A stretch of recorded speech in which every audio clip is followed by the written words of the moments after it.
Let's meet the rich people trying to get each of the Denver mayoral candidates elected. Colorado solidifies its reputation today as a safe haven for abortion. We meet up with a migrant family trying to clear all the hurdles to become self-sufficient in a new country.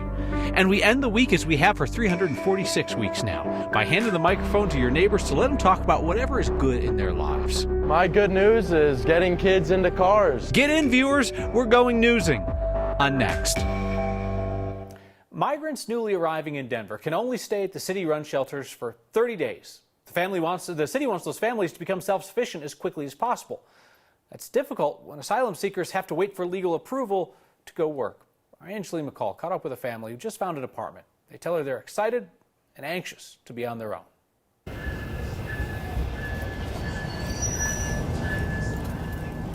Every day is a struggle to find work. No, a veces no. No hay trabajo. But Wilmer has hope each day. Sí, tengo que esperar, sí. A veces consigo y me dicen para trabajar la semana completa. Since arriving from Venezuela in January, Wilmer has lived at a city-run shelter. Preocupado porque ya nos llegó la carta de desalojo. Tenemos que irnos el 16 de abril y se nos ha hecho complicado. Tenemos que buscar alquiler. Piden una serie de requisitos ahí para alquilar. Pay rent because today his family is out of the shelter and into their own apartment. Recibimos la llamada el lunes en la noche, como a las 9 de la noche, que nos teníamos que mudar ya el martes a las 9 de la mañana. Ay, yo me sentía nerviosa. Sí, nervios, emoción. Sí, todo era así como que y nervioso porque no sabíamos qué hacer, teníamos que recoger todo, pero bien, ya cuando nos mudamos acá, cuando llegamos, sí nos sentimos bien emocionados. Finally in their own place, Wilmer and his wife, Dorgelis, are still worried. Porque como no tenemos un trabajo fijo, estable, entonces ahora también pensar en pagar y no tener, pero ahí Dios provee. Rent is $1,250 each month. Se nos hacía complicado el tema de conseguir alquiler. New shelter rules mean newly arrived migrants have just 30 days before they have to leave, a much shorter time than Wilmer's family had. Sí, necesito todos los días tener trabajo. So each day, he's still looking. Buenos días. ¿No necesita alguien que lo ayude? Para jale. Alguien para el jale. Asking anyone for a chance. Para trabajo.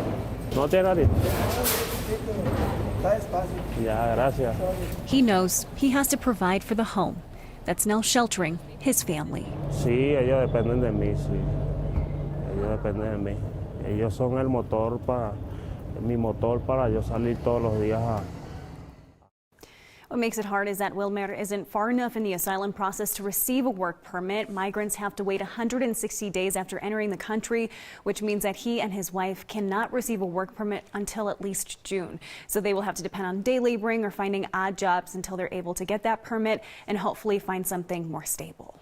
Yeah, it's these hurdles that folks who are not accustomed to the process or real informed about the process might not even think about. It's this idea of, when folks arrive and they start talking to you and others and they just said, just want to work, the idea of a long-term job out of reach until that paperwork's in hand. Yeah, it is so difficult, and it's really hard because they might go out and find work, but they might not get it every single day, and so that they just really don't have a stable means of income, and for that reason it makes it really hard. And everyone says do it the legal way, and they're trying to do it the legal way, but even so you have to wait, and it just makes it really challenging. Angeline, thank you very much. Today, Democratic Governor Jared Polis signed into law several bills that protect abortion access and gender-affirming care in our state.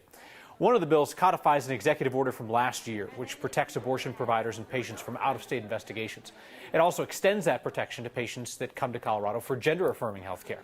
Another bill expands health insurance coverage for abortions. And the final bill signed today prohibits deceptive advertising and the use of the so-called abortion reversal pills at crisis pregnancy centers. Colorado has become a safe haven for people seeking abortion since Roe was overturned.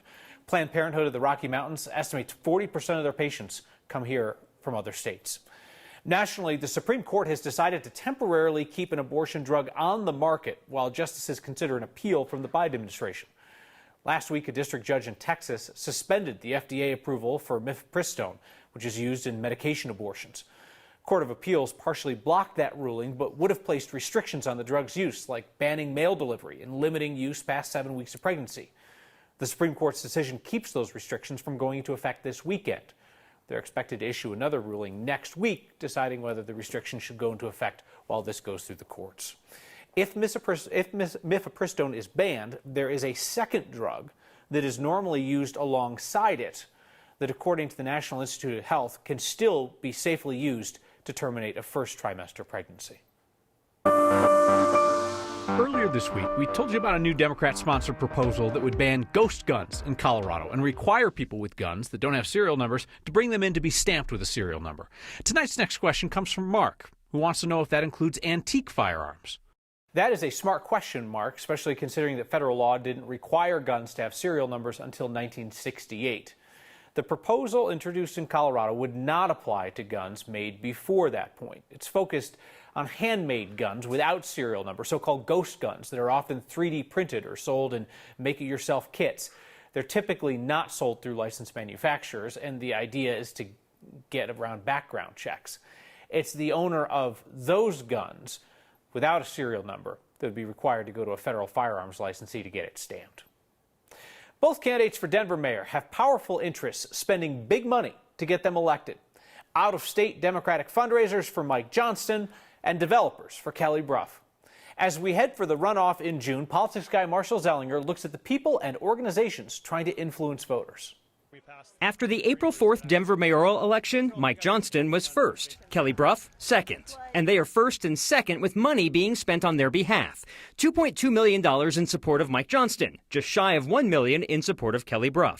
This money is not for the candidates themselves. It's for independent expenditure committees, which are groups that campaign for a candidate or against their opponent. And the contributions to these committees are exempt from any limits. The committee supporting Johnston is called Advancing Denver, but the majority of the money, 86% of it, is from outside of Denver, like the $900,000 from a guy named Reid Hoffman, the co-founder of LinkedIn, which is where he posted this message last month in support of his friend, Johnston. Hoffman lives in California, where he has contributed to Democratic candidates and causes, including support for Gavin Newsom for governor and money to support a repeal of the death penalty. In the last 2 years, he's given $15 million to congressional candidates and state parties, including Democrat Brittany Pedersen, and $10 grand to the Colorado Democratic Party. Advancing Denver has received $300,000 from Kent Theory, the founder of DaVita, the Denver-based kidney dialysis company. He lives in Cherry Hills Village. And $250,000 has come from Steve Mandel, a hedge fund manager from Connecticut. Now to the committee in support of Kelly Brough, called A Better Denver, which has money from real estate, developers, and construction. 55% of the dollars are from outside of Denver, including $513,000 from the political arm of the National Association of Realtors in Chicago, though a spokeswoman for A Better Denver said it's really the local Denver Metro Association of Realtors, or DMAR, that supports Brough. What does DMAR want in a candidate? DMAR advocated against the 2019 Denver ballot issue that would have ended the camping ban. Voters overwhelmingly rejected that ballot issue. DMAR also spent money fighting a limited growth ballot issue in Lakewood, which actually passed. The largest individual contributor to the committee supporting Brough is from developer Cal Fullenwider, who has recently contributed to Republican candidates running for U.S. Senate, like Joe O'Dea and Mitt Romney in Utah. I just want to reiterate that these committees are separate from the candidates. It would actually be a violation of campaign finance law if the candidate told the committee, here's how I want you to spend this money. So these are groups, again, from the outside that the candidates have no say over. And we've, in the past, if one of these committees does something that we ask, hey, do you really think this committee that supports you should be doing this? They often, in other races, I have no control over You could easily say, I don't want you to do that. Yeah. That's okay, but you can't tell them how to spend the money. I mean, Mike Johnson made the claim that nobody believed in our second debate that he didn't know who was giving money to this campaign. Of course he knows, because it's public. It's public record. Reid Hoffman posting on LinkedIn, my friend. You don't know that your friend contributed a large amount to this outside group. And he knows. And just like I learned today that there was a forum with the Denver metro area of realtors, and it was after that forum that the group got behind Kelly Brough. So she clearly made a presentation and answered their questions guns, and then you had to know at that point what you were getting yourself into if they liked you. It wasn't just, I went there and I left, and I just wanted to talk to a few people. You know if you want to know. This is not the last time that we're going to talk about this, because it's a lot of money that's coming into town to influence these elections, and it's very fair to keep having these conversations with candidates about what is it that these people think that they're going to get. And based on that, Johnson's getting support from farther left people, and Bruff is getting some support from centrist right people. Yep. Marshall, thank you. There's a group that is fighting evictions in northern Colorado by helping families in trouble pay their rent and their mortgages so that they can stay in their homes, because the folks of this group know that a family that isn't worried day to day about losing their home, well, that's a family where the parents can focus on success at work and the kids can focus on success at school.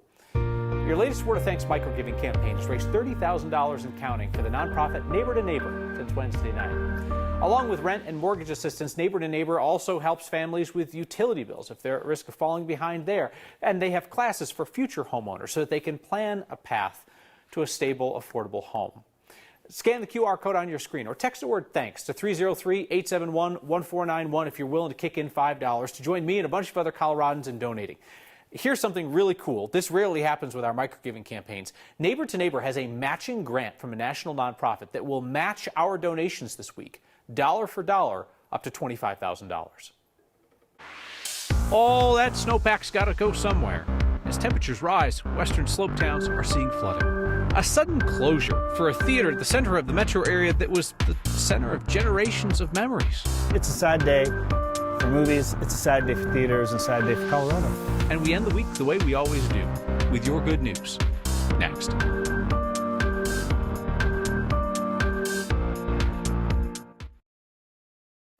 Towns in western Colorado are getting their first taste of spring flooding as this year's higher than average snowpack begins to melt. Yesterday, the town of Hayden in Routt County closed roads, parks, even had to shut down school for a time because of the flood danger when Dry Creek went over its banks overnight. Today, people in Hayden were sandbagging as they prepared for another round. The National Weather Service has issued a flood warning for that area through noon tomorrow. Western slope towns could be dealing with this for months. Delta County commissioners have warned that runoff could cause issues through June. The National Weather Service says we should not be seeing the same issues on the Front Range because higher elevation snow on this side of the divide tends to melt more slowly and the Front Range has more reservoir space available. 80 degrees yesterday, rain, snow, and a day in the 30s this afternoon. Wow, what a difference, right? Across downtown Denver, we have mostly cloudy skies. We're still looking at a couple of light little showers out there this evening. Across the state, the snowfall primarily positioned up into the high country, and then now this band shifting just off to the eastern side of the state, just east of I-25. Still another batch kind of forming in and around the foothills, and that's going to be pushing in within the next couple of hours, so we are not done yet. Heaviest snowfall is still going to be up into the mountains, where we have the advisories in place until 9 o'clock tomorrow. Overall, about 4 to 8 inches of snowfall coming through before the storm system is all said and done. Here we are about 11 o'clock looking at that one line off to the eastern side of the state. Still snow up in the mountains, comes through overnight into early tomorrow morning for you, so it still is going to feel and look a little wintry to kick off the weekend. By the afternoon, a couple of isolated showers off to the eastern plains, and then finally late tomorrow evening, our skies clear and high pressure sets up. Still tomorrow will be a cool day, kind of unsettled out there. Overall, partly cloudy skies by the afternoon, but a high of just 49. We'll stay in the low 50s into northern Colorado, 20s, 30s up in the mountains. So far, the second half of the weekend looking good with 70s on deck early next week. Police say the dude who tackled Dinger has turned himself in to face justice and the disapproving stare of a mascot without facial expressions. And we take our favorite Friday question on the road to Denver's Auto Show. My good news is getting kids into cars. This isn't about cars, it's about the joy in our neighbors' lives. Next. Denver police say the guy who tackled Dinger very publicly at Coors Field has now turned himself in. Denver police did a whole Crime Stoppers alert trying to find the guy who took the mascot out at the knees. Happened during the 7th inning stretch of Monday's Rockies game against the Cardinals. There the guy goes, boom, right into his ACL, and down goes the dino. Dinger was just out there doing purple dinosaur stuff when he was viciously attacked. Police say that they contacted the man. He turned himself in. He was cited for assault and disturbing the peace. We're choosing not to name the suspect because it's a low-level offense despite how public it was. The sudden closure of a movie theater in Denver is bringing back decades of memories for people who sat in those seats at the Continental, Hamden and I-25. It closed overnight with no notice. Employees say even they were not warned that the place was closing. Regal Cinemas had said that several theater closures were happening across the U.S. earlier this year. Continental was not on their list. That theater had been around, one name or another, since the 1960s. It was popular for its giant auditoriums and its oversized screens. It's a larger screen. It's one of those classic Cinerama screens where you get to see a film on a screen that's, you know, twice the size of a normal movie theater screen, and that's just a beautiful thing. This is such a great theater, a classic theater in Colorado. The Continental hosted dozens of large screen premieres over the years, including the original Lord of the Rings, the original Star Wars trilogy. In fact, a fan shared this article from 1983 from the Rocky, showing theater staff saving a print of Return of the Jedi from the fire. They had to hustle it out of the theater. The Denver Auto Show has been around for a lot longer than our 346 consecutive weeks of asking what's your good news, but it made for an awful good venue for our favorite Friday question. Well, I like cars. They bring people together in an unfamiliar way like nothing else really can. My good news is that me and her got pulled out of school early to come to the auto show. My son has kind of introduced me to cars and made me realize that, you know, cars bring people together. My good news is getting kids into cars and getting them involved with the car-loving community. I just love seeing the smiles pop on people's faces all the time. My good news is that I'm happy I get to travel for work and be around all these beautiful people out here in Denver. My good news is that my nephews have learned all of their numbers, and I was just so absolutely proud of them when I found out that they know their names, their address, the city that they live in. They know my name. Yeah, it's how we smile together, is building this together and watching him do his calling. But I just love watching him thrive in what he's been called to do. It's great. My good news is that I really like coming here with my dad. They're just really fun to drive. My good news is I just celebrated my 50th birthday, and I'm so grateful. Boom! The good news is that parents love their kids, kids love their parents, cars are bringing them together and bringing joy to people's lives, and that's what the world needs right now. That was genuinely sweet. Your feedback tonight is really in my face, on my face largely. Next. DJ writes in tonight to say Angeline McCall's reporting outstanding. Why aren't we seeing more of her, DJ asks? She's great. I agree. I hope we see a lot more of her reporting on Next soon. This from Kathleen. Kyle seriously needs a shave. Please. Chrissy, beard is great. Tell people to leave you alone. Some helpful advice from Mike, who says, stand closer to your razor. That's useful, Mike. Thank you. A text, not feeling the beard. Does the wife approve? What do you mean, does the wife approve? We're married. My appearance doesn't matter to her anymore. And I love what Ryan says. Dear Beard, in the words of Gary Shapiro, congratulations, you made it through the week. It did make it through the week.